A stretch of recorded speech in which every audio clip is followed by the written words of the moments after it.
Good morning बच्चों। 4 पद हम तुलसीदास के पढ़ चुके हैं, लक्ष्मण परशुराम संवाद के। अगला पद हम पढ़ते हैं। हमने यहाँ तक पढ़ा कि लक्ष्मण जो हैं परशुराम जी से कह रहे हैं कि सूरवीर वो होता है जो युद्ध करता है, न कि अपने आप को जताता, बल्कि कोई कायर ही होता है जो अपने शत्रु को रणभूमि में अपने सामने देखकर अपनी वीरता का बखान करता है। अब आगे देखिए, लक्ष्मण परशुराम से कहते हैं कि तुम तो कालू हाँक जनु लावा, तुम तो ऐसा लग रहा है, जनु आया है, जनु यानी ऐसा लग रहा है मानो, जनु जानहु मनु मानहु, उत्प्रेक्षा अलंकार जहाँ कल्पना की जाती है। तो तुम तो काल हाँक जनु लावा, तुम तो ऐसा लग रहा है कि काल को हाँक कर लाए हो। हाँक कर यानी बुलाना, जैसे गायों को हाँकते, चरवाहा चराने जाता है, जब संध्या काल हो जाता है तो वापस घर पर लाता है तो हाँक कर लाता है। तो ऐसा लग रहा है तुम तो काल को मेरे लिए हाँक कर ला रहे हो। काल कौन? मृत्यु। बार बार मुझे लागी बुलावो और बार बार उसे मेरे लिए बुला रहे हो, यानी मृत्यु को मेरे लिए बुला रहे हो कि चल लक्ष्मण के पास चल। सुनत लखन के वचन कठोर, लक्ष्मण के इतने कठोर वचन सुनकर परशु सुधारी, परसा सुधार लिया, कहते हैं ना धार लगाना, तेज कर लेना। परशु सुधारी धरो घर गोरा, परशुराम जी ने अपना परसा तेज कर लिया। अब जनि देई दोष मुहि लोग, कहते हैं परशुराम जी पूरी सभा में कहते हैं, अब जनि देई दोष मुहि लोग, हे लोगों अब मुझे तुम दोष मत देना। कटुवादी, कटुवादी यानी कड़वे वचन बोलकर, बालकू यह बालक वध जोगू, ये वध के योग्य हो गया है। परशुराम जी सभा में कहते हैं कि हे लोगों अब तुम मुझे दोष मत देना, अब ये बालक कड़वे वचन बोलकर वध के योग्य हो गया है। बाल बिलो की बहुत में बाँचा, बाल बिलो की माने देखकर कि मैंने इसे बालक समझकर बहुत में बाँचा यानी छोड़ा, मैं अब तक इसको बालक समझकर छोड़ रहा था, अब ये हूँ मर निहार भा साँचा, यानी अब सच में ही ये मरने के योग्य हो गया। आपस में दोनों की बातचीत चल रही है। हमने पाठ परिचय में पढ़ा कि वो विवाद प्रिय हैं और बहुत ही चंचल हैं। खर कुठार कौशिक, कौशिक कहते हैं, कौशिक यानी विश्वामित्र, बीच में ही बोलते हैं। हमने पाठ परिचय में पढ़ा कि विश्वामित्र संतुलन बिंदु है, जहाँ भी झगड़ा बढ़ता हुआ नजर आता है वो बीच में बोल देते हैं, झगड़े को शांत करते हैं। कौशिक कहा क्षम्यु अपराधो, कौशिक कहते हैं कि इसके अपराध को क्षमा करें। क्यों? क्योंकि बाल दोष गुण गण ही न साधु, कि जो साधु लोग होते हैं, जो सज्जन लोग होते हैं, जो गुरुजन होते हैं, जो ऋषि मुनि होते हैं, वो बालकों के गुण और दोषों पर ध्यान नहीं देते।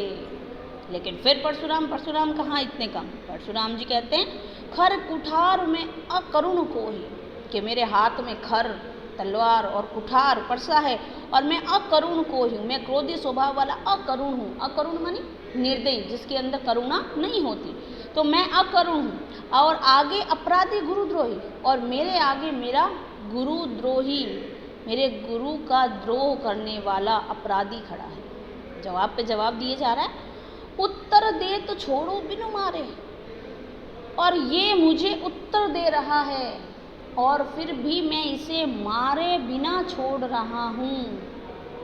केवल कौशिक शील तुम्हारे, हे कौशिक, हे विश्वामित्र, केवल तुम्हारे शील स्वभाव के कारण मैं इसे मारे बिना छोड़ रहा हूँ। न ते नहीं तो यही काठी, यही काट देता कुठार कठोरे, इसी कठोर फरसे से मैं इसे यही काट देता। गुरु ही उऋण होते श्रम थोड़े, और अपने गुरु के ऋण से, जो गुरु ने मुझे शिक्षा दी, दीक्षा दी, उस गुरु के ऋण से थोड़े ही श्रम में, थोड़े ही परिश्रम में मैं उऋण हो जाता। उऋण यानी मुक्त हो जाना, मैं मेरे गुरु का ऋण अभी उतर जाता। अब गादि सुनो कह हृदय हंसी, यहाँ गादि सुनो भी ध्यान रखिएगा, कौशिक और गादि सुनो दोनों विश्वामित्र के लिए आया है। गादि सुनो कह हृदय हंसी, विश्वामित्र जी मन ही मन हंस रहे हैं और अंदर ही अंदर कह रहे हैं। क्या कहते हैं कि मुनि ही हरिये हरे सूझ, मुहावरा आया है, हरा ही हरा सूझना, यानी सब एक समान लगना। विश्वामित्र मन में समझ रहे हैं और हंस रहे हैं कि मुनि को तो हरा ही हरा सूझ रहा है, अर्थात पूरी सभा में बैठे राजकुमार और ये राम और लक्ष्मण सारे एक समान नजर आ रहे हैं। बल्कि है क्या, लक्ष्मण और राम सामान्य मनुष्यों जैसे नहीं हैं। अयमय खांड न उखमय अजहु न उबूझ अबूझ। इंपॉर्टेंट लाइन है, ध्यान से सुनिएगा 2 बार। अयमय खांड, अयमय होता है लोहा और उखमय होता है गन्ना, ठीक है, जिससे शक्कर बनती है। अयमय खांड न उखमय, खांड के 2 अर्थ, एक शक्कर और एक तलवार। तो विश्वामित्र जी मन ही मन कहते हैं कि ये राम और लक्ष्मण जो हैं ये अयमय खांड हैं, लोहे से बनी तलवार हैं, न उखमय, न कि गन्ने से बनी शक्कर जो मुंह में लेते ही पिघल जाएगी, बल्कि ये क्या हैं, बहुत ही असामान्य पुरुष हैं, ये असामान्य हैं।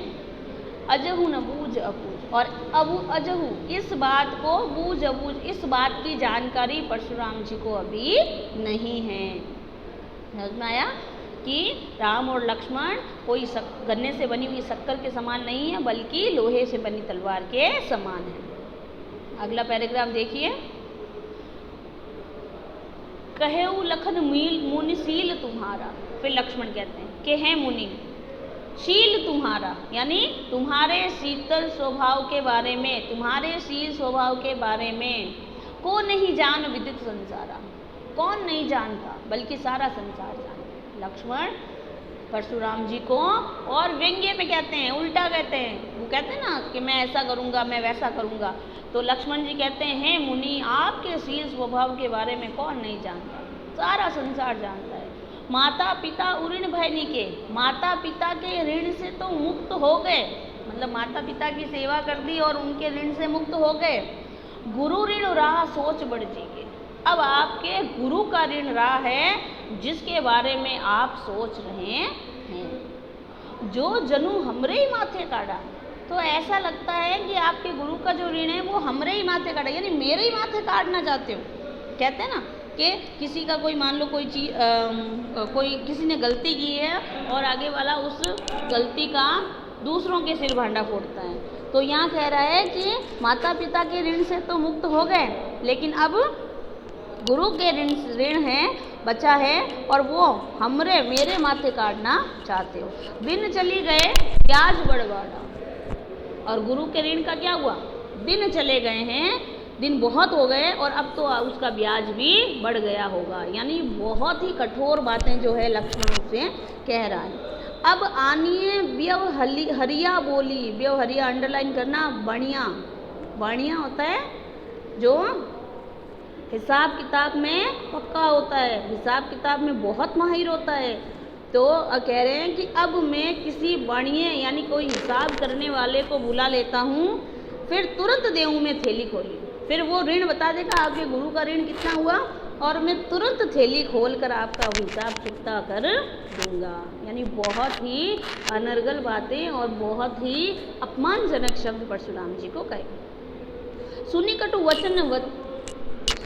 वचन कुठार सुधारा, इतने कठोर वचन सुनकर परशुराम जी ने अपना कुठारा फरसा सुधार लिया, यानी हाथ में ले लिया। हाय हाय सब सभा पुकारा, और इतना सुनकर सारी सभा पुकार करने लगी, हाय हाय करने लगी। भृगुबर परशु दिखा वही मोहि, अब क्या करें लक्ष्मण फिर कि हे भृगुबर आप मुझे फरसा दिखा रहे हो, और विप्र विचारी बचहु नृप दोही, कि हे राजा के द्रोही मैं आपको ब्राह्मण समझकर छोड़ रहा हूँ, आप मुझसे ब्राह्मण हैं इसलिए अब तक बचे हुए हो। आगे देखिए। मिले न कबहु सुभट रण गाड़े, सुभट होता है योद्धा। लक्ष्मण उनको यहाँ तक कह देता है कि आपको अभी युद्ध भूमि में कोई योद्धा नहीं मिला होगा मेरे जैसा। द्विज देवता घर ही के बाड़े, आप ब्राह्मण देवता अपने घर के ही हैं, कहते हैं ना घर की मुर्गी दाल बराबर। तो कहते हैं आप योद्धा सूरवीर अपने घर के ही हैं, आपको कभी मेरे जैसा युद्ध भूमि में कोई योद्धा नहीं मिला। द्विज यानी ब्राह्मण, ब्राह्मण देवता आप अपने घर के ही हैं। अनुचित कई सब लोग पुकारे। जब इस तरह की इतनी अनुचित बातें कह दी तो सारी सभा कहने लगी नहीं नहीं, ये बिल्कुल भी अनुचित है, परशुराम जी का इस तरह अपमान नहीं होना चाहिए। और रघुपति सह नहीं लखनऊ नेवारे, नेवारे होता है मना करना, इंपॉर्टेंट है, नेवारे मना करना। रघुपति ने सह नहीं यानी नेत्रों के इशारे से लखनऊ नेवारे लक्ष्मण को मना किया कि नहीं ऐसा नहीं बोलते। लास्ट की अंतिम 2 लाइनें, लखन उत्तर आहुति सरिस, दोनों लाइनों में उपमा अलंकार है, ध्यान रखिएगा। लखन उत्तर आहुति सरिस, लक्ष्मण के उत्तर जो है आहुति के सरिस यानी समान थे। उत्तर आहुति क्या होती है? आहुति में जो यज्ञ करते हैं हम उसमें आहुति देते हैं तो उसकी अग्नि क्या होती है? और भड़कती है। तो वैसे ही ये उनके क्रोध को और भड़का रहे थे इनके उत्तर, तो लक्ष्मण के उत्तर आहुति के समान। और भृगुबर कोप कृषाणु, कोप यानी गुस्सा, कृषाणु यानी आग, और परशु भृगुबर यानी परशुराम जी, परशुराम जी का क्रोध आग के तरह था। परशुराम जी का क्रोध आग के समान था और उसमें घी का आहुति का काम कौन कर रहा था? लक्ष्मण के उत्तर। और बढ़त देखी जल सम वचन बोले रघुकुल भानु, और इस चीज को बढ़ते हुए देखकर जल सम यानी जल के समान शीतल वचन किसने बोले? रघुकुल भानु, रघुकुल के सूर्य किसने? श्री राम ने झगड़ा बढ़ते हुए देखकर शीतल वचन बोलकर उन दोनों के क्रोध को शांत किया।